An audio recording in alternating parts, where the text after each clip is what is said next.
क्या कहना चाहते हैं राहुल गांधी? एक जेएनजे के नाम पर देश में आप अराजकता फैलाना चाहते हैं। राहुल गांधी का घर फूंक दिया जाएगा, अखिलेश यादव का घर फूंक दिया जाएगा। आप लिख लीजिए मेरे। इस बार जेएनजी जब आंदोलन करेगा तो हम उसके साथ होंगे और जेएनजी दो ही काम करेगा, परिवारवादियों को भगाएगा, भ्रष्टाचारियों को भगाएगा। जेएनजी यानी एक ऐसा टर्म जिसने पिछले कुछ दिनों से पूरे दुनिया में हड़कंप मचा रखा है और पिछले 24 घंटे से भारत में हड़कंप मच गया जब राहुल गांधी ने वोट चोरी के मुद्दे पर जेएनजी को भी अपील करते हुए एक पोस्ट लिख दी कि इस देश के नौजवानों, युवाओं, विद्यार्थियों और जेएनजी के लोगों, देखो कैसे वोट चोरी हो रही है और संविधान को बचाना अब तुम्हारी जिम्मेदारी है। उसके बाद पूरी भारतीय जनता पार्टी जेएनजी का प्रयोग करने के नाते राहुल गांधी को अराजकतावादी, देश विरोधी और संविधान विरोधी साबित करने में जुट गई है। वहीं भारत का जेएनजी लाइन लगा करके रात के 2 बजे से भीड़ में जाकर के एप्पल का आईफोन 17 जो नया लॉन्च हुआ है उसके लिए झगड़ा कर रहा है, मारपीट कर रहा है और दिन रात एक किए हुए है। उसी जेएनजी को आज एक और जेएनजी की कहानी हम पूरे विस्तार से आपको सुनाएंगे कि कैसे अरुणाचल प्रदेश में इसी जेएनजी की एक तस्वीर यह भी है कि 90 लड़कियां अपने स्कूल में शिक्षक न होने के नाते पूरी रात चलते हुए 65 किलोमीटर चलकर शिक्षक वापस ले आती हैं। और उसी देश में जेएनजी को धर्म के नाम पर दंगाई बनाया जिस पार्टी ने, इसी जेएनजी को जातिवाद के लिए बांट कर मुट्ठी भर लोगों के हाथ में सब कुछ देने का मतलब भी जायज कर दिया, उसी पार्टी ने आज राहुल गांधी के जेएनजी प्रयोग से अराजकतावादी और डर के खौफ से उसको नकारात्मक साबित कर दिया है। इसी देश में अमेरिका का जेएनजी क्या कर रहा है, चीन का जेएनजी क्या कर रहा है, जापान का जेएनजी क्या कर रहा है, यह आपके सामने कई वीडियोस में दिख जाती होंगी। मेरे ही चैनल पर जाने कितनी वीडियो आपको मिल जाएंगी जहां बाकी देशों के शिक्षा प्रणाली पर मैंने बताया कि वहां के बच्चे कैसी पढ़ाई कर रहे हैं और इस देश में जेएनजी के लिए सरकारी स्कूल बंद किया जा रहा है। उसे उत्तर प्रदेश में 27,000 स्कूल, पूरे देश में मिला लेंगे तो लाखों स्कूल बंद कर दिए गए, क्योंकि इस देश में 26 साल का एक जेएनजी बागेश्वर धाम का बाबा बन जाता है, जिसे प्रधानमंत्री मेरा छोटा भाई कहता है। मेरे छोटे भाई धीरेन्द्र शास्त्री जी, वो देश भर में हिंदू राष्ट्र बनाने के लिए युवाओं को बरगलाता है, पर्ची बनाता है और पाखंड और अंधविश्वास फैलाता है। इस देश में जेएनजी को बाबाओं और कथावाचकों के भरोसे छोड़ दिया गया है, जो टीवी पर आकर चमत्कार दिखाते हैं, क्योंकि उन्हें पता है कि बीजेपी के नेता, बड़े बड़े नेता, उन सब के बच्चे विदेश में पढ़ाई करते हैं। इस देश में स्कूल बंद भी हो जाएगा तो क्या मिलेगा। पूरा मामला इस तरह बहस में आता है कि कल जब वोट चोरी के खिलाफ राहुल गांधी ने अपना एक छोटा सा बम फोड़ा, उस पर बीजेपी सबसे पहले आ जाती है, चुनाव आयोग बाद में आता है और घेरने की कोशिश करती है, लेकिन ज्यादा बड़ा मौका उसे तब हाथ लगा जैसे उन्होंने एक ट्वीट किया। और इस ट्वीट में क्या लिखा है, गौर से देखिए। देश के युवा, देश के स्टूडेंट्स, देश के जेएनजी संविधान को बचाएंगे, लोकतंत्र की रक्षा करेंगे और वोट चोरी को रोकेंगे। मैं उनके साथ हमेशा खड़ा होना चाहता हूं। जय हिंद। ये इतनी सा ट्वीट है जिसमें जेएनजी जब आया, यानी जनरेशन जेड एक तरह से कहा जाए, उसे आसान भाषा में कह दे, यानी वे लोग जो 1997 से 2012 के बीच पैदा हुए हैं, 12 या 15 कहीं कहीं मिलता है, उन्हें जनरेशन जेड कहते हैं, जेएनजी। उसके पहले वाले लोग 1981 से लेकर 1996 तक, जिसमें हम लोग आते हैं, मिलेनियल्स कहते हैं। और इस जेएनजी में जो नई जनरेशन है, जो एकदम नए तरीके से अपना जीवन बोध पाती है, वो तकनीकी से लैस थी। वो जब पैदा हुई तो धीरे धीरे मोबाइल हर हाथ तक पहुंचने लगा था, टेलीविजन उनकी दुनिया में आ चुका था, इंटरनेट ने उनकी पूरी दुनिया को मुट्ठी में ला दिया था और उन्होंने नई तकनीकी, नए जीवन बोध, नए सामाजिक संदर्भ और नए राजनीतिक आर्थिक समीकरणों के बीच अपनी परवरिश की है।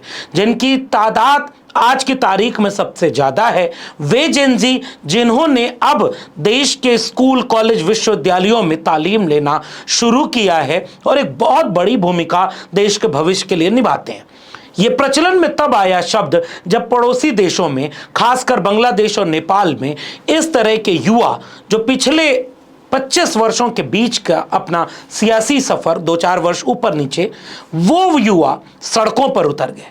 बांग्लादेश में अस्थिरता आ गई, नेपाल में अस्थिरता आ गई, लेकिन दोनों की प्रवृत्ति अलग अलग थी। लेकिन युवा सड़क पर आया और हलचल मच गई। जिस देश में हिंदी का कवि ये लिखता हो कि संघर्षों के साये में इतिहास हमारा पलता है, जिस ओर जवानी चलती है उस ओर जमाना चलता है।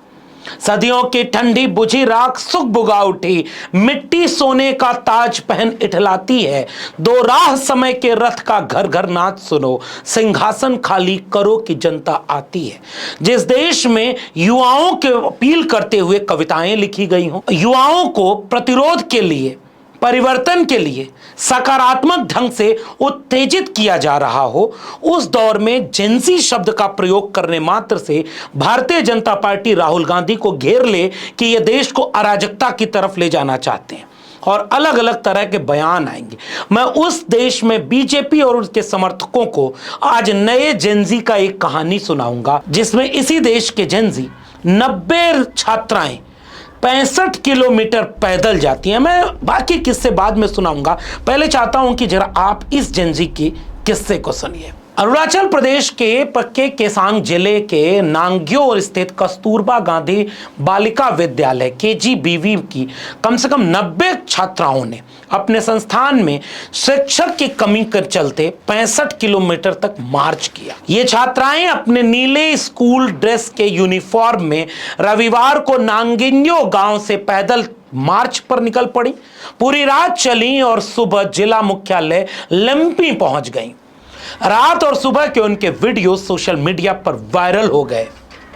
11वीं और 12वीं की ये छात्राएं इस देश को बचाने के लिए निकली। इनके हाथ में जो पोस्टर था उन पर लिखा हुआ है, बिना शिक्षक वाला स्कूल बस एक इमारत है।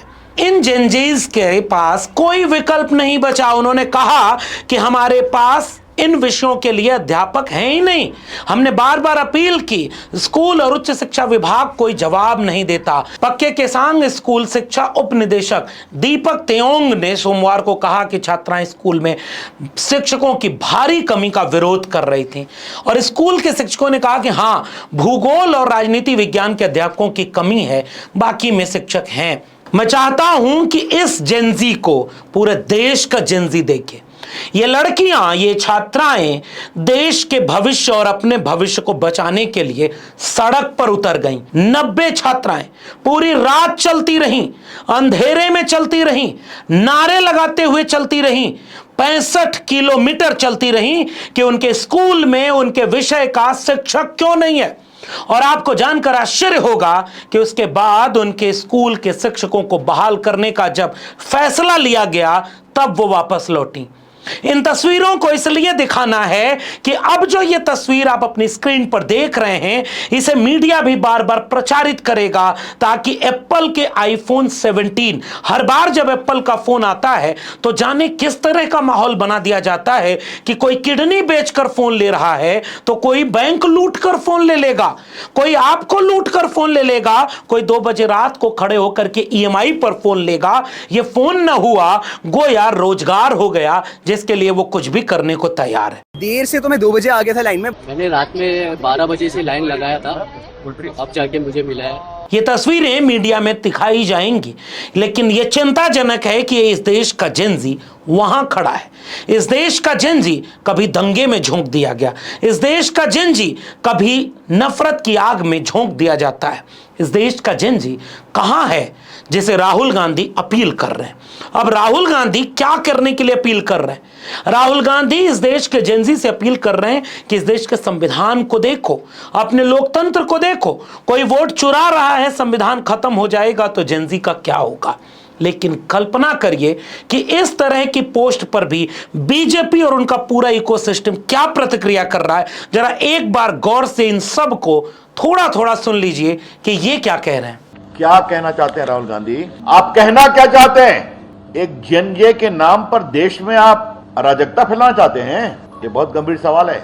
और ये पूरा ट्वीट किया गया और उनका इकोसिस्टम ने जेएनजे के नाम से ट्वीट करना शुरू किया। इस बार जेएनजी जब आंदोलन करेगा तो हम उसके साथ होंगे और जेएनजी दो ही काम करेगा, परिवारवादियों को भगाएगा, भ्रष्टाचारियों को भगाएगा। नेपाल जैसी जब क्रांति आएगी, राहुल गांधी का घर फूंक दिया जाएगा, अखिलेश यादव का घर फूंक दिया जाएगा। आप लिख लीजिए मेरी बात। आपने भारतीय जनता पार्टी के नेताओं को सुना, उनमें से एक नेता कह रहा है कि जेएनजी अगर सड़क पर आ गए तो परिवारवादी पार्टियों को खदेड़ेंगे। वो राहुल गांधी, अखिलेश यादव और तमाम लोगों को खदेड़ देंगे, भाजपा के परिवारवादियों को नहीं खदेड़ेंगे। वो जय शाह को नहीं खदेड़ेंगे क्या? वो अनुराग ठाकुर को नहीं खदेड़ेंगे या बांसुरी स्वराज को नहीं खदेड़ेंगे? और वो जानते हैं ये बीजेपी के जितने नेता कोई पाकिस्तान भेजने की ट्रेवल एजेंसी खोला है और नफरती बयान देता है, कोई रोज दंगा का माहौल बनाता है, वे सारे लोगों की चिंता यह है कि ये जेएनजी जब सड़क पर उतरेंगे तो सब कुछ अस्त व्यस्त हो जाएगा। क्या वाकई इनकी चिंता यही है? हम भी चाहते हैं और हमारी साफ अपील ये है कि व्यवस्था परिवर्तन एक स्थिर और ठोस प्रक्रिया है। लेकिन इसी देश में जब जेपी आंदोलन हुआ तो उस समय नारा लगा, सच कहना अगर बगावत है तो समझो हम भी बागी हैं। और जो लोग बागी थे, जो लोग उस समय जेएनजी हुआ करते थे, टर्म के हिसाब से नहीं, उम्र के हिसाब से, वो जेल में गए और आज वो नेता बन गए। वो फक्र से कहते हैं कि देश में जब इमरजेंसी लगी तो देश का नौजवान जेल में गया। गुजरात से लेकर के बिहार तक जब इस देश में इमरजेंसी के दौर में जो नौजवान सड़क पर उतर गया कि उसके हॉस्टल के मेस की फीस बढ़ गई, कि उसके पढ़ने की फीस बढ़ गई, और जब सड़क पर उतर गया तो उस समय के सारे नेता उस आंदोलन के साथ खड़े हो गए जैसे जेपी ने अगुवाई दी थी। वो देश को अच्छा करने के लिए जो जेल गए वो आज भी कहते हैं कि इमरजेंसी के खिलाफ हम जेल गए। तो उस समय भी तो सड़क पर आंदोलन हुआ और आंदोलन सकारात्मक हुआ। इसी देश में मंडल कमीशन लागू हुआ तो मंडल के विरोध में आंदोलन नकारात्मक हुआ। फिर मंदिर के नाम पर आंदोलन सड़क पर उतरकर नकारात्मक रहा। जो हक अधिकार मांगने की लड़ाई आज भी आंदोलन के रूप में होती है, उसे भी जो नकारात्मक मांगने, वो जेएनजी को नकारात्मकता से जोड़कर कहे कि नहीं नहीं ये अराजकता की तरफ चला जाएगा। हम भी इस बात का समर्थन नहीं करेंगे अगर ये देश अराजकता की तरफ चला जाए, क्योंकि इस देश के पास बाबा साहब डॉक्टर अंबेडकर का संविधान है।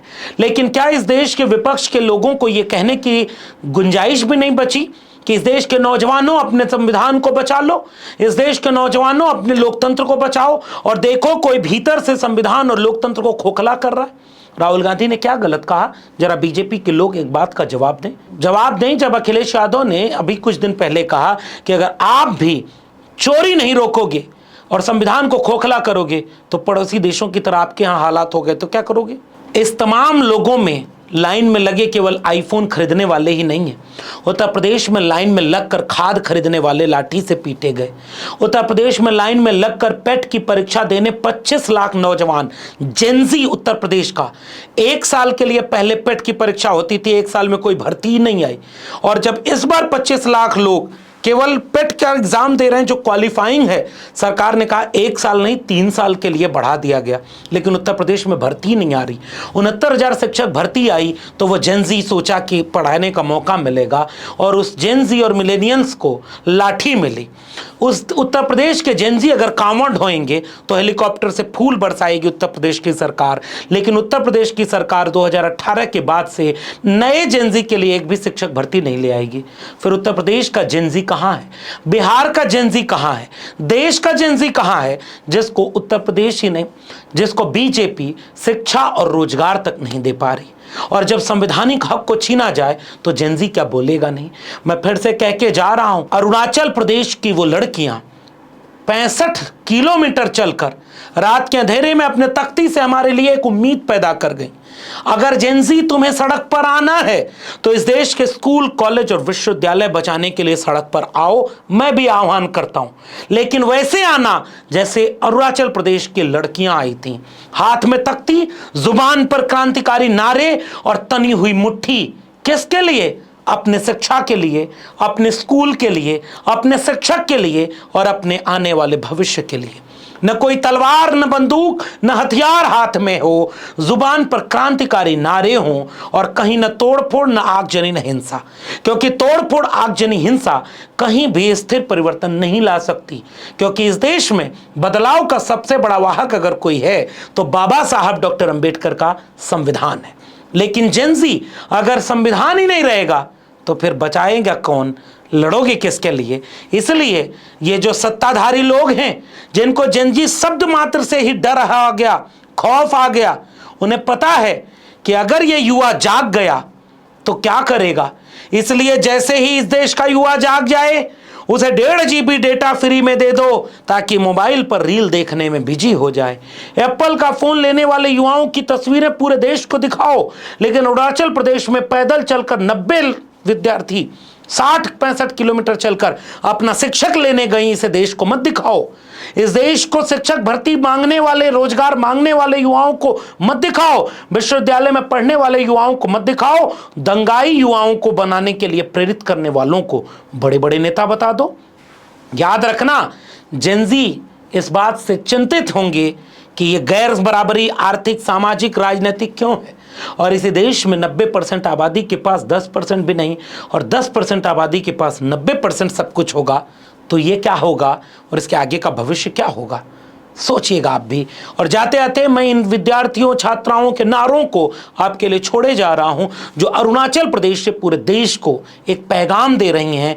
कलम और किताब बचाना, स्कूल, कॉलेज, विश्वविद्यालय बचाना, ये जेनजी की सबसे बड़ी जिम्मेदारी है, और उससे बड़ी जिम्मेदारी है बाबा साहब का संविधान बचाना।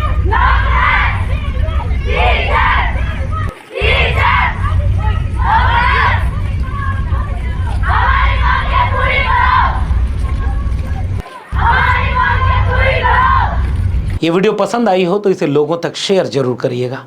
फिलहाल इतना ही। अब तक मेरे चैनल को सब्सक्राइब नहीं किया है तो डॉक्टर लक्ष्मण यादव को सब्सक्राइब करना मत भूलिए। बेल आइकॉन यानी घंटी की बटन दबाएंगे तो अगली वीडियो की सूचना मिलेगी। ज्वाइन करेंगे तो हमें ताकत और हिम्मत मिलेगी। अगर आप इस वीडियो को ट्विटर यानी एक्स या फेसबुक पर देख रहे हैं तो हमें फॉलो करना मत भूलिए। फिर मिलेंगे, तब तक के लिए बहुत बहुत धन्यवाद।